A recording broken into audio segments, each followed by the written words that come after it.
Welcome to flavours of நெல்லை. இன்றைக்கி என்னோடய கிச்சனில் பன்னீர் வச்சுட்டு சூப்பரான ஒரு டிஷ் தாங்க உங்களுக்கு செஞ்சு காட்ட போகிறேன். யூஸ்வலாக பன்னீர்னாலே நம்ம பன்னீர் பட்டர் மசாலா, கடாய் பன்னீர் அந்த மாதிரி தான் செய்வோம். ஆனால் இந்த பன்னீர் கிரேவி ரொம்ப டிஃப்ரெண்ட்டான ஒரு டேஸ்ட்டில், செய்கிறதுக்கும் ரொம்ப ஈஸியாக, டேஸ்ட்டும் ரொம்ப சூப்பராக இருக்குங்க. நான் இன்றைக்கி செஞ்சு காட்ட போகிறது ஆஃப்கானி பன்னீர். இது இந்த வாரம் குக் வித் கோமாளியில் பூஜா செஞ்ச வின்னிங் ரெசிபிங்க. வாங்க அதை எப்படி செய்கிறதுன்னு பார்க்கலாம். 200 கிராம் பன்னீரை இந்த மாதிரி கட் பண்ணி வச்சுக்கோங்க. உங்களுக்கு சின்னதாக வேணும்னாலும் கட் பண்ணி எடுத்துக்கலாம். அதே மாதிரி ஒரு கட்டு கொத்தமல்லி இலையை சுத்தம் பண்ணி எடுத்து வச்சுருக்கேன். இதில் சின்ன தண்டும் இலையை மட்டும் எடுத்துக்கோங்க, பெரிய தண்டு வேண்டாம். பன்னீரில் 1 டீஸ்பூன் மிளகுத்தூள், 1/2 டீஸ்பூன் உப்பு, 1 டீஸ்பூன் இஞ்சி பூண்டு பேஸ்ட், சின்னதாக நறுக்குன கொத்தமல்லி இலை அதையும் சேர்த்துட்டு இதை நல்லா கலந்துட்டு ஒரு 20 நிமிஷமாவது குறைஞ்சது ஊற வச்சிடணுங்க. இது ஊறிட்டு இருக்கிற நேரத்தில் நம்ம இந்த கிரேவிக்கு தேவையான மற்றதெல்லாம் ரெடி பண்ணி எடுத்து வச்சுக்கலாம்.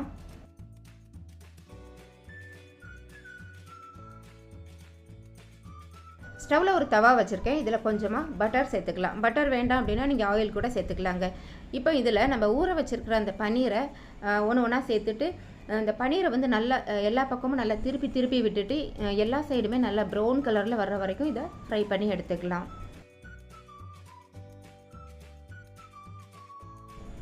பன்னீர் நல்லா ஃப்ரை ஆயிடுச்சுங்க. இப்போ இதை வேற ஒரு பிளேட்டுக்கு மாற்றிடலாம்.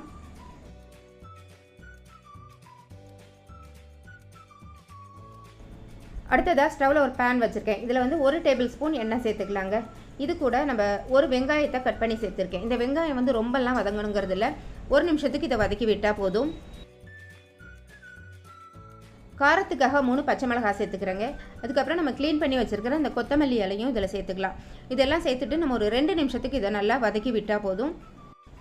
இது கொஞ்சம் ஆறட்டும். ஆறுனதும் நம்ம மிக்ஸி ஜாருக்கு மாற்றிக்கலாம்.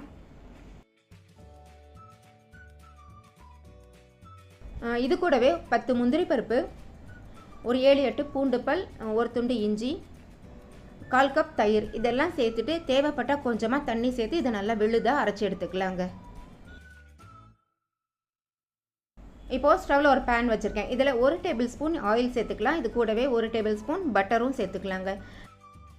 பட்டர் நல்லா உருகுனதும் அதில் ஒரு பிரிஞ்சி இலை, 1/2 டீஸ்பூன் சோம்பு, 1/2 டீஸ்பூன் சீரகம், 2 ஏலக்காய், 2 துண்டு பட்டை, 2 கிராம்பு சேர்த்துக்கலாங்க. இதெல்லாம் நல்லா பொரிஞ்சதும் நம்ம அரைச்சி வச்சுருக்கிற அந்த கொத்தமல்லி விழுதையும் இதில் சேர்த்துக்கலாம்.